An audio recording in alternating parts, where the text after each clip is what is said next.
Hola, muy buenas a todos. Somos estudiantes de Ingeniería Mecánica de la Universidad Tecnológica Nacional, Facultad Regional de Villa María. Hoy vamos a presentar un trabajo de la Cátedra de Química Aplicada, dada por el ingeniero Eldo José Lución.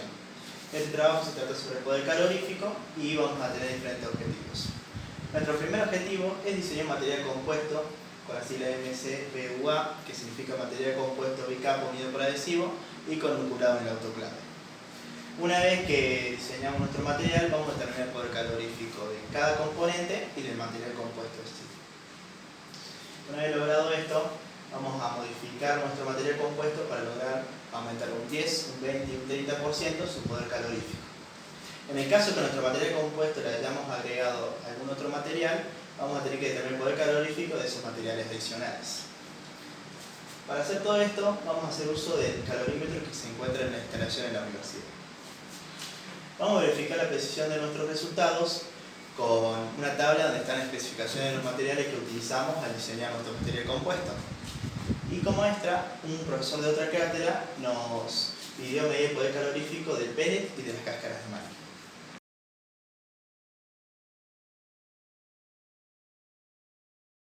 Bien, ahora junto a mi compañero lo que vamos a hacer es explicarles lo que es un material compuesto. Bueno, un material compuesto es aquel que se forma por la unión de dos o más materiales, para conseguir diferentes propiedades que no son posibles de conseguir con cada material de forma individual.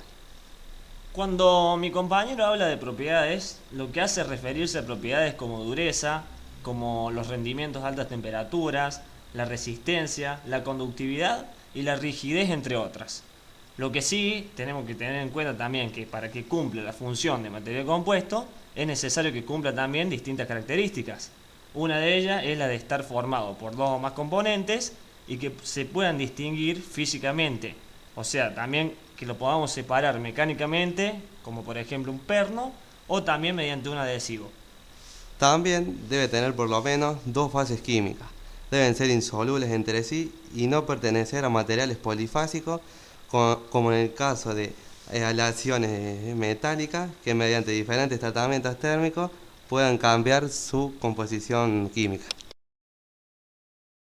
Bueno, el material compuesto que realizamos nosotros lo hicimos con dos piezas de polímeros, una con PLA y la otra con PETG, y para unirlos usamos un adhesivo llamado cianoacrilato. Bien, en cuanto al material PLA, también conocido como ácido poliláctico, lo utilizamos en industrias alimenticias, también en lo que es industria química y la industria textil. Si hablamos de lo que es propiedades, tenemos que tener en cuenta cómo se compone el polímero, su peso molecular y también, sí o sí, tenemos que saber la estructura del mismo. El PLA puede llegar a ser duro como el acrílico o también blando como el polietileno. Además, lo que podemos hacer nosotros es, según el interés propio de uno, aportarle las propiedades que nosotros queremos, como lo que es la suavidad, como la resistencia al desgaste o resistencia al rayado. A diferencia del PLA, el PETG, o también llamado tereftalato de polietileno, es el plástico más usado en el mundo, utilizado en botellas y envases de alimentos. Las propiedades que tiene es que es duradero, difícil de romper y a diferencia del PLA, que comienza a ablandarse a los 60 grados, este lo hace a los 80 grados. Su color es transparente en estado natural, tiene buena adhesión haciendo que la pieza sea resistente. Es un material reciclable pero no es biodegradable. También es higroscópico, que significa que absorbe humedad del aire. En cuanto a lo que es adhesivo, lo que sabemos nosotros es que es una sustancia que mantiene unidos dos o más cuerpos al entrar en contacto sus superficies. Cuando nombramos y decimos adherencia, esta palabra no solo se refiere a los adhesivos o adhesivos químicos, sino también adhesivos físicos, como lo es por ejemplo cuando nosotros unimos materiales, unimos piezas por el magnetismo. El adhesivo que utilizamos para nuestro material compuesto se llama cianoacrilato. Es de secado rápido mediante la humedad que puede provenir del ambiente. Aunque si presenta exceso de humedad dañaría la unión, vulgarmente no pegaría bien. En el caso de querer usar una cantidad importante, se debería utilizar un activador para que el mismo fragúe correctamente. Uno de los dispositivos necesarios dentro de nuestro proyecto es el autoclave. El mismo está encargado de realizar el curado y el envejecimiento del material compuesto que nosotros estamos por diseñar. El mismo está compuesto por un display digital que nos va a mostrar los valores de temperatura y tiempo de cocción, los controles, que son unas perillas ubicadas cerca del display, las resistencias, que van a ser las encargadas de realizar el trabajo que liberará el calor, una armadura exterior con un aislante para que no se escape la temperatura hacia afuera, la cámara, que es donde se llevará a cabo la cocción del material compuesto, una bandeja, que va a ser el lugar donde va a estar depositado, y una válvula de ingreso para meter presión de aire. Esto nos permitirá aumentar o acelerar el proceso lo que sea necesario. Entonces, el curado se basa básicamente en envejecer el material para que luego, a través del tiempo, presión, temperatura y otros factores, el mismo no altere sus propiedades y su composición.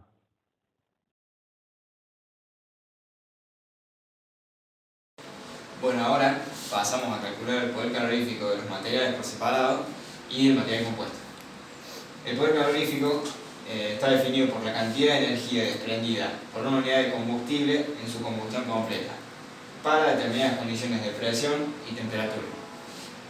Este puede clasificarse en poder calorífico superior, que incluye el calor de condensación del agua, o el poder calorífico inferior, que no incluye lo desprendido por el agua, porque no condensa.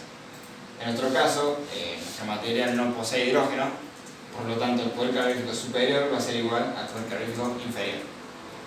Una combustión es el conjunto de procesos físico-químicos en los que un elemento combustible se combina con otro elemento comburente, desprendiendo luz, calor y productos químicos resultantes de la reacción. Para un buen cálculo del poder calorífico es necesaria una combustión completa. Una combustión completa se da cuando no se encuentran restos de combustible en los gases o humo de combustión.